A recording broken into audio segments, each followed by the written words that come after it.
Hi, I'm Randy Vance, and thanks for joining me today on my dock. Well, I'm not actually on my dock. As you can see, I'm on Bull Shoals Lake in Arkansas, and I'm with Rick Pierce, the president of Bass Cat Boats. In all my years of reporting on boats, shooting videos, testing them, I've driven thousands of boats, yet I've never been satisfied with my performance in bass boats. Getting that last little bit of performance out of the boat is all about controlling a lot of nuances in the behavior of the boat, and Rick Pierce is an expert in that, and he's going to try to show me how to do that today. You ready to go, Randy? We'll get out there and we'll try to work on it a little bit. By the end of the day, we're going to have you smoking one. All right. Now, we started out today in the classroom, and this was where we got a picture of the dynamics we'd be working against. Randy, we're going to go over a couple of things that people do when they try to drive a bass boat. We're going to work with you today and try to figure out exactly what those forces are that you're fighting, why you don't understand them. And they're things people are pretty common. The first one starts with a prop. So on a common prop, what you've got is surfacing blades. So you've got all these things that interact, and this amount of surfacing blade creates torque. So as you get torque, you load the motor mounts. So you've got a couple of factors there, and those are motor mounts.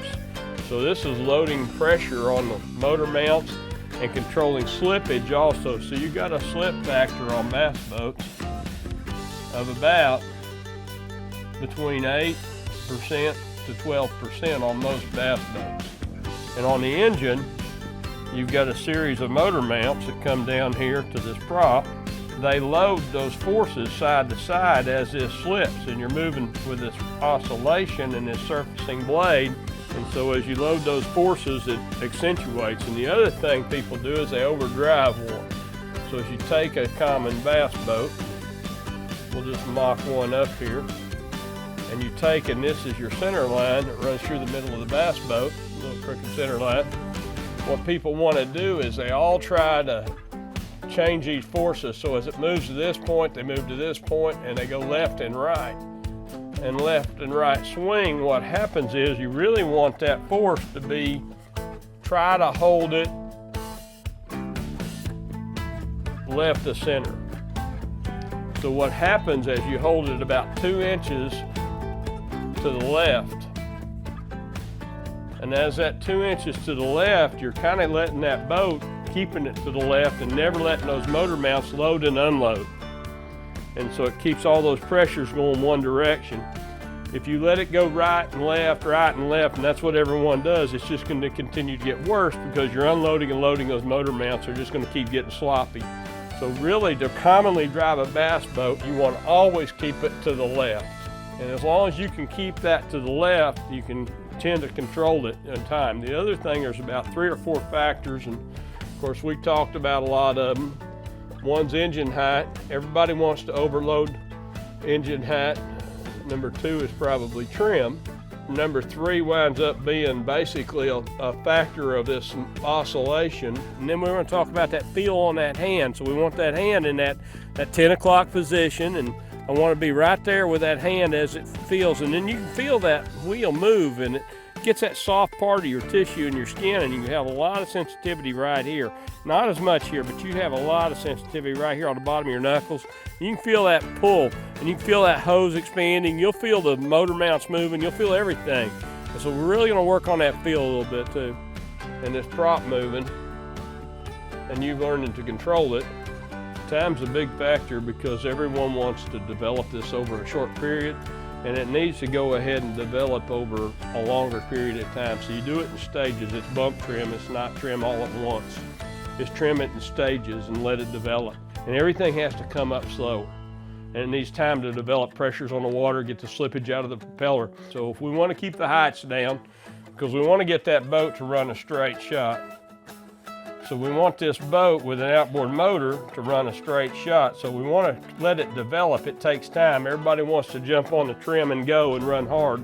Let me ask you a question. When you're talking about the torque, you've got the blade coming out, that top blade. Mm-hmm. So that's just leaving your bottom blades, which are pushing, that's what's pushing the motor.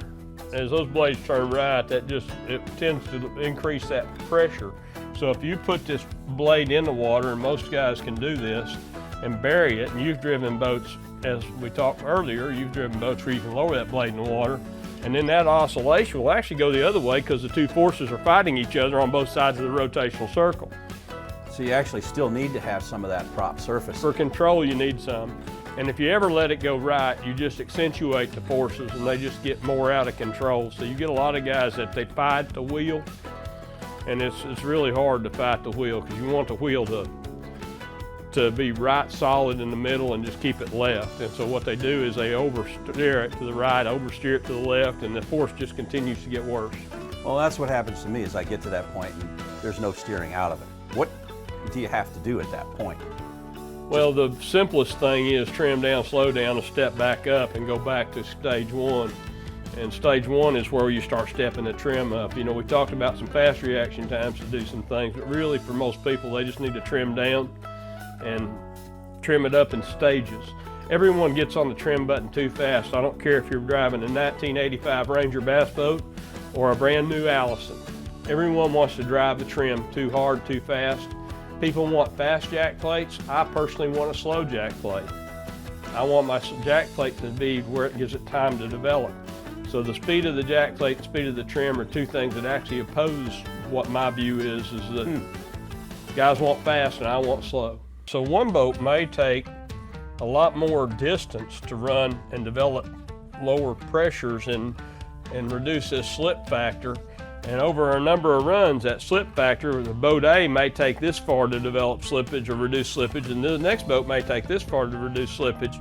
And that time that it takes those is all in the step buttons on the trim, so you want to let that develop. You don't want to just jump in and drive it to the max on the trim, drive it to the max on engine height, because everything hasn't developed its full slippage points. We want this engine to come up in steps. We don't want the engine to come up all at once. We want to bring it up in 1/4 inch bumps. Everybody lays on it too fast, especially with a hydraulic plate. And the other one is trim, so as this trim comes out, we want this trim to come out slow, so we want to do it in stages also. We don't want it to come all the way to the full tilt range. We want to bring it up in little stages, and what happens with that, Randy, is this trim comes up and develops. It gives this hull time for these two aspects to develop and reduce this pressure without ever moving, because it takes them a while to take effect on that. Our on-water classroom was a brand new model 2021.5 Eyra Bass Cat, powered by a Mercury 250 horsepower Pro XS. It was propped with a 24-inch pitch Mercury Fury prop. Rick made 82 miles per hour on that boat that day. I'd be happy if I could finally, comfortably, pass 70. And the more time you give them to take effect, then you make your next move. Don't make drastic moves. Make short bumps on the trim and short steps on the jack plate if you're using one.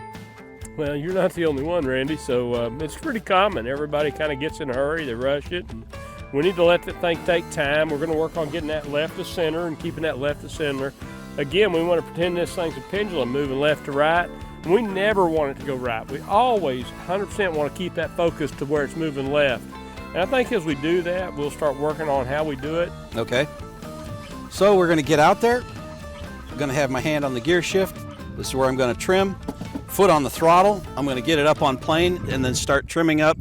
When I start getting to that critical speed, it's just going to be a touch at a time. Yeah, we're actually going to start touching before then. So we're going to move a little sooner on the touch.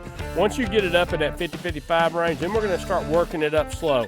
So that's what everybody does. They want to get it to 65-70 quick. We're going to work 65-70. That's what's going to help you to drive it a little faster.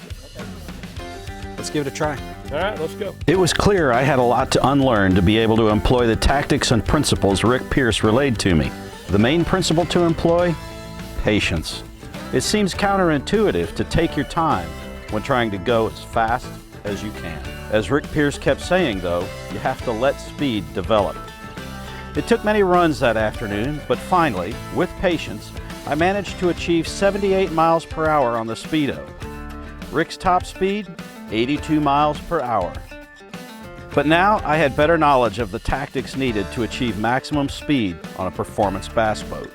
I'm Randy Vance on Bull Shoals Lake, but thanks for joining me on my dock with Rick Pierce, president of Bass Cat Boats. Thanks, boss. That worked.